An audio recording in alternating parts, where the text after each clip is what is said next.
Good morning. Uh, I want to talk to you about a growing trend that's happening on social media. And it used to never be this way, and that's why I blame social media. Back not very long ago, people would pass away. And of course, we mourn that's what we do. But the paganization of our dead as Christians, because, I am speaking to the Christian population, like Christian brothers and sisters. And I want y'all to think about this. You talk about how granny's watching over you, or your dad, or your mom, or your brother, or your sister. Uh, They're not. Look, here's the thing. If you're a believer, now, I'm not talking about any other faith, I'm not talking about any religion. I am talking about the Christian faith here. It says that it was appointed unto man to die once, and after that, the judgment. So, in that, we also know that it says that they rest from their labors. He also said that he would wipe away the tears from their eyes. Now, here's the thing.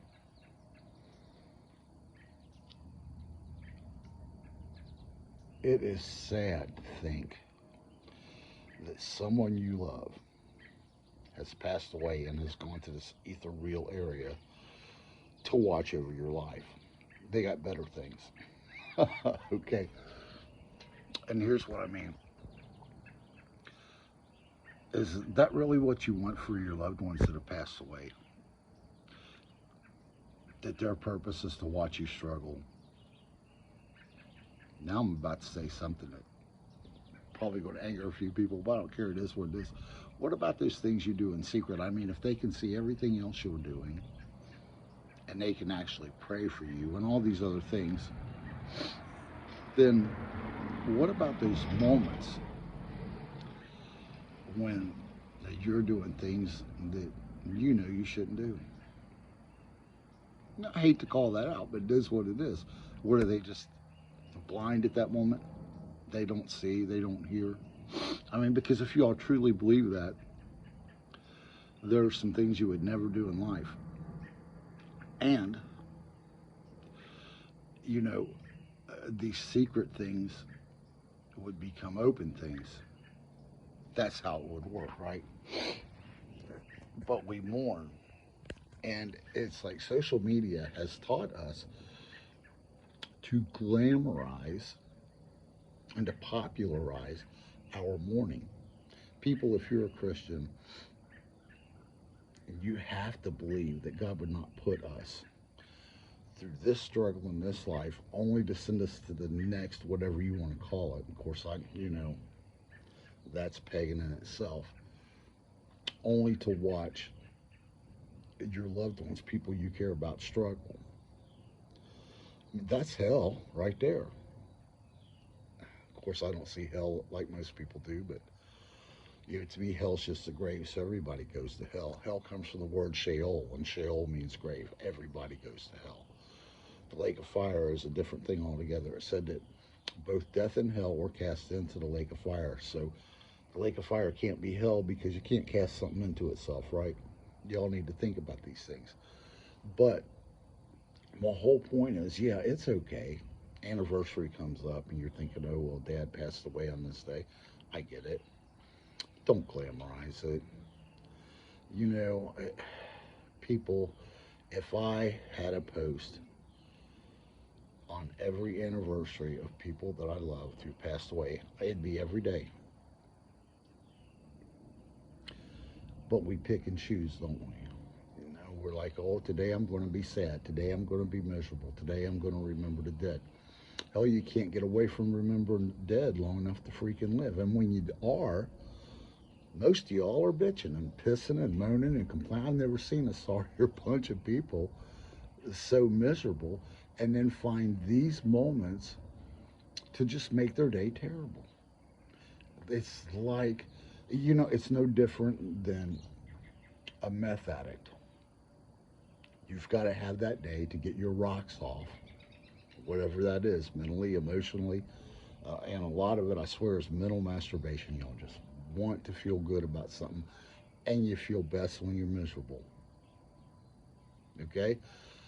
I call out a lot of stuff. I know I do, and I know it makes people mad. But the bottom line is if your faith is such that your granny lived her long, hard life and finally got to her moment of rest where she was resting from her labors, and now she's got to watch your dumbass struggle and do the stuff you do, I, I don't want anything to do with that, God. I mean, that's miserable. Um, as a matter of fact, you have a parable where of the rich man and Lazarus. And the rich man wanted to come back and warn his brothers. Well, the whole idea behind that parable was the rich man didn't know whether or not his brothers believed or they didn't, or lived right or they didn't. And he was in a panic, right? But we know how he died. So if you truly believe Granny died, you got to believe she's not in that fiery gulf where the rich man was. That's number one. That's part of a peek into what real torment is, okay? What that lake of fire really is about. Number one. Now, number two, let's go back to Samuel, okay? When the necromancer brought Samuel back, right, for King Saul, Samuel was mad. Why? He said, why did you disturb my peace, my rest? He was resting with the Lord. And then his spirit gets brought back, and he's mad because somebody brought him out of his rest to do what? Contend or to, again, see and have to deal with things on this earth in this life, which he was finished with. He was mad, very mad that somebody disturbed him. So that tells me, again, he didn't have a clue about what was going on until he came back. you know. And you know, and some people see that as a literal thing. I'm not so sure I do.